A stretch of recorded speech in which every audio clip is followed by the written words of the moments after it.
Praise lord. దేవుని ప్రశస్తమైన నామమునకు మహిమ కలుగునుగాక. ప్రభు నామమున మీ అందరికీ హృదయపూర్వక వందనాలు. ఈ ఉదయకాలము దేవుని వాక్యాన్ని విందాం.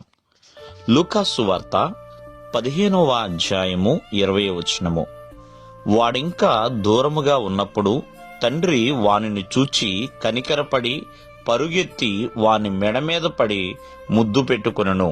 ప్రియమైన వల్లరా, ఇక్కడ మనకి తప్పిపోయిన కుమారుని యొక్క తండ్రి కనపడుతున్నాడు.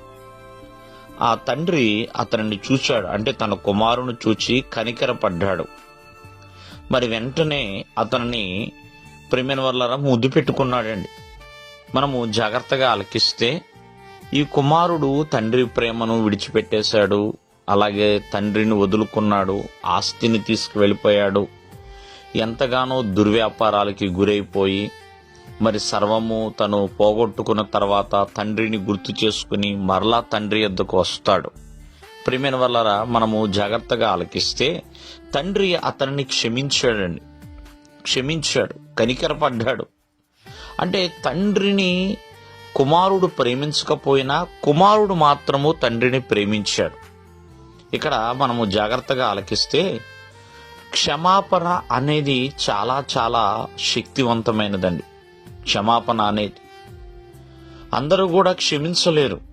నువ్వు ఆస్తిని పాడు చేశావు, ఇన్నాళ్ళు నాకు దూరం అయిపోయి ఉన్నావు, నేను నేనెందుకు క్షమించాలి అని చాలా మంది ప్రియమైన వల్ల కోపాన్నో పగనో ద్వేషాన్నో పెంచుకోవచ్చు. కానీ ఇతను మాత్రము కుమారుడు వెళ్ళిపోయిన ప్రేమే కలిగి ఉన్నాడండి. అందుకనే అతని యొక్క క్షమాపణ శక్తివంతమైనది అని చెప్తున్నాను. ఎంతో ప్రేమించాడు, ఎంతగానో క్షమించాడు ప్రియమైన వల్లరా.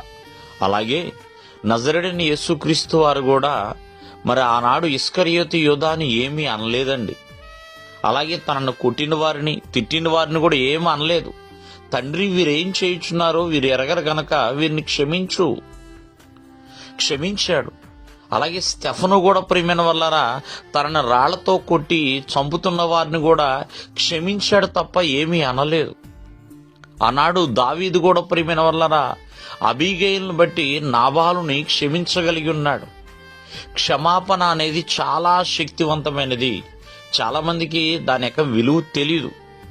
ఎంతో శక్తివంతమైనది. ఒక మనిషి మరొక మనిషిని క్షమించడం అనేది చాలా చాలా ఉన్నతమైనదండి, చాలా ప్రాముఖ్యమైనది, విశిష్టమైనది. కావున ఈ ఉదయకాలమందు మరి ప్రతి ఒక్కరూ కూడా దేవుడు మనల్ని క్షమిస్తున్నాడు. కారణము ఆయనకి మన మీద ఉన్న ప్రేమ. ఆ ప్రేమని మనం కూడా కలిగి ఉండాలండి.